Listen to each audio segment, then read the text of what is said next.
Hi everyone. Today we're going to make a commotion with motion in our classes. Have you ever made a cartoon before or a little animation using paper? Perhaps you've used a pack of Post-it notes and you've drawn little images on the corner of each one, and as you flip through them, you all of a sudden get this really cute little cartoon.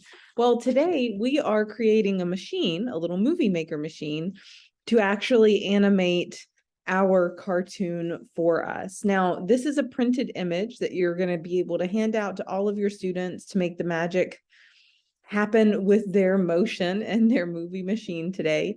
But once they get this cut out and attached to their project, or even before they attach it to their project, they can create on the back side of each of these little people images here their own little cartoon.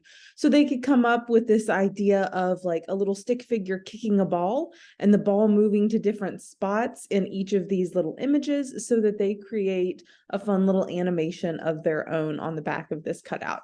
So let's go through some of the information in our science note for the hand-cranked mini movie machine before we build our project. This science note is packed with wonderful information. It does cover persistence of vision. And persistence of vision is that phenomenon by which our brains hold on to an image for a fraction of a second after that image has been shown to our eyes.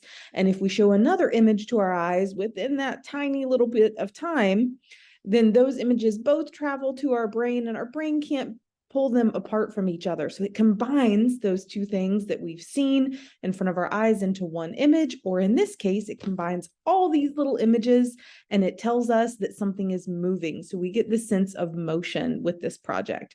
If you want a little bit more of a deep dive into persistence of vision, then go on over to the YouTube channel and check out all of the great content that's in our longer video regarding persistence of vision for the ball chain spinner.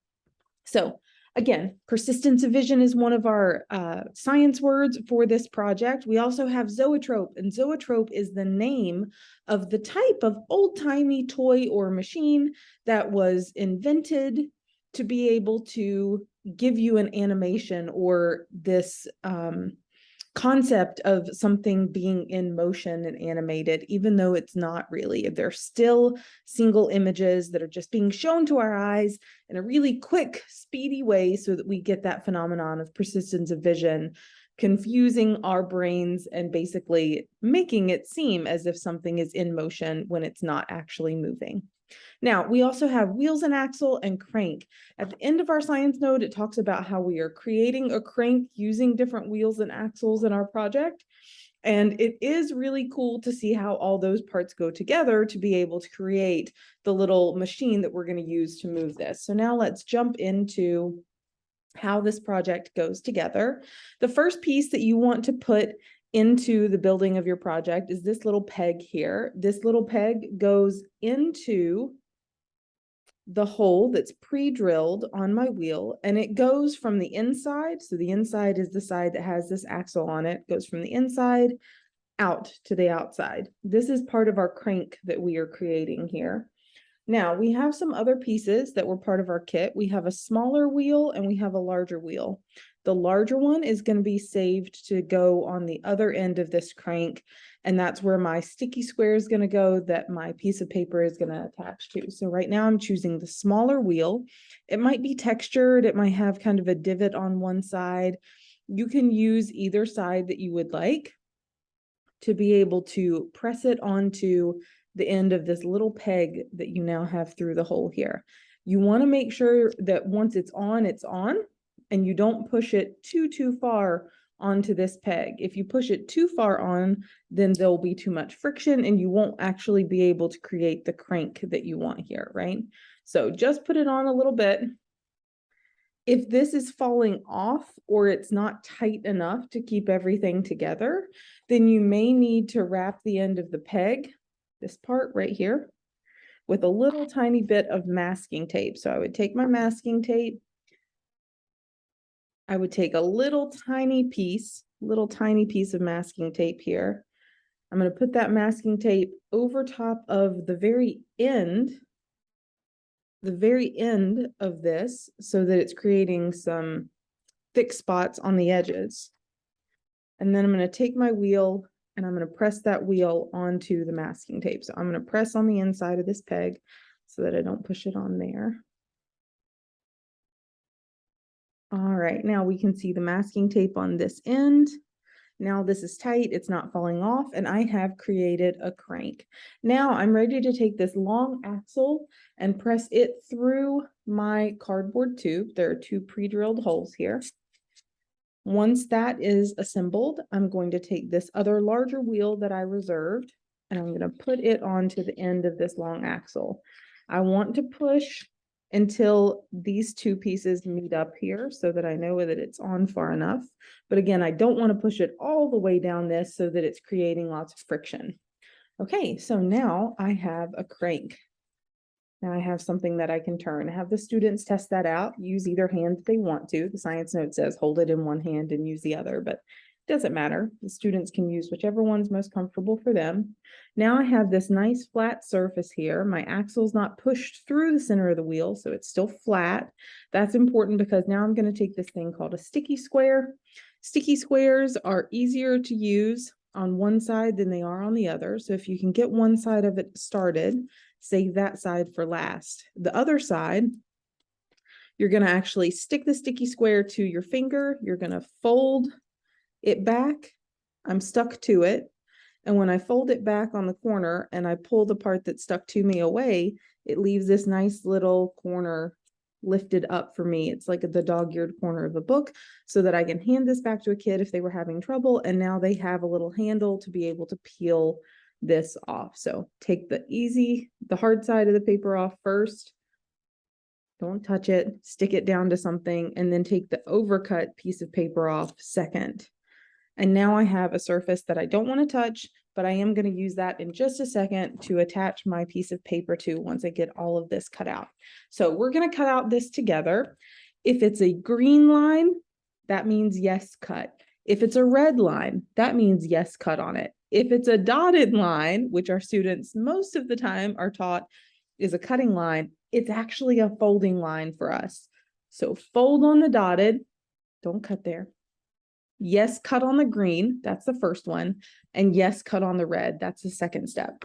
So we're first going to cut out our full circle here. I only had one of these cut outs today, so I didn't have it prepped or ready for you guys. So you'll just have to do your stages of prepping for your project along with me in our video today.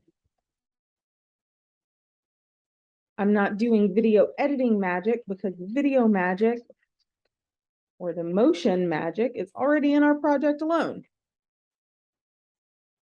We won't skip over our prep steps. Once this circle is cut out, this might be the moment where you start to talk about zoetropes to your students, maybe show them some other pictures of zoetropes throughout history, mention some of the history that's in this science note as to when zoetropes were invented and where.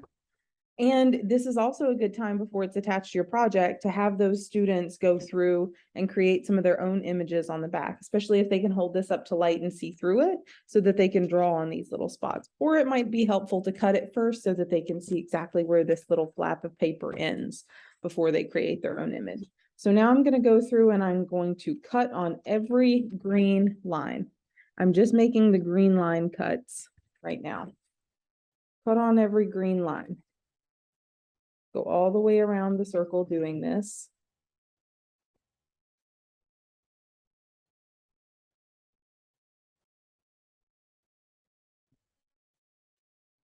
Green means go. That's why it's the first color that we're going to use here today. Once you have all of those green lines cut, then I want you to go around and cut the red line. So this piece of paper is going to fall away. A little triangle is going to fall away, and I'm going to cut it all the way down to this spot right here where it matches up or meets up with that dotted line that we are going to fold along today. So as you're cutting this part, you should have little triangles that are falling away. Cut those triangles out. That's just scrap paper. Someone can walk around with a box lid to be able to help you collect those so that all of your students don't have to get up out of their seat to be able to go to the trash can when they're doing this project in class. We like keeping things neat and tidy in the classroom. but we want to make sure that our students can clean up after themselves. So having a student of the week to be able to help you with this task to walk around so that all the students can put their trash away somewhere is a really great option. All right, we're almost done with this cutout. You want to make sure you give your students plenty of time to do this, which I think they will have plenty of time because the assembly on the other part of our project is not so tedious or hard.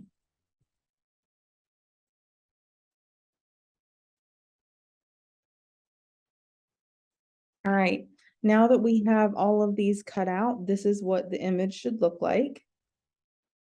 And now I have each of these pieces free, and I'm going to fold them out this direction, and I'm going to make that crease along each of these dotted lines. All right.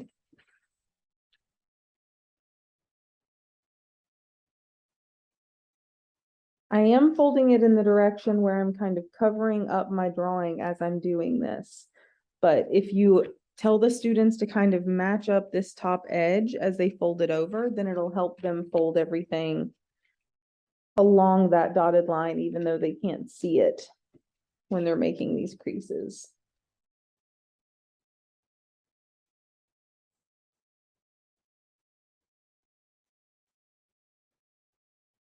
There's also some white areas in the center of this cutout that could use some decoration.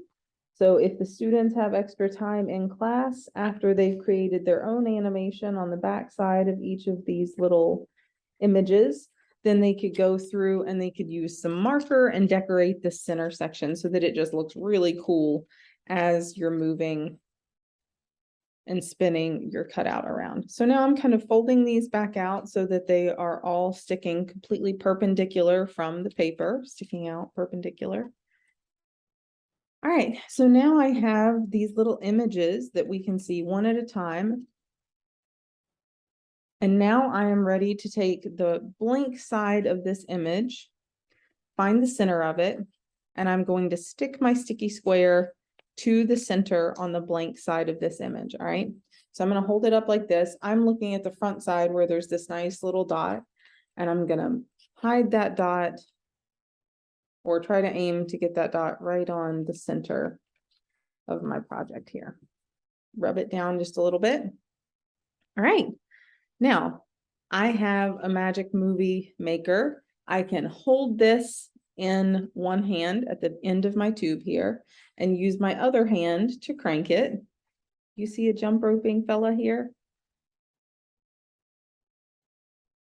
Now the speed with which I turn this makes a difference as to whether or not I can actually see the optical illusion. We have to trick our brains, right? So we have to present enough images to our eyes that travel down that optic nerve and into our brain to be able to create this illusion of motion. So if you're not doing it fast enough, you won't see the jump roping person.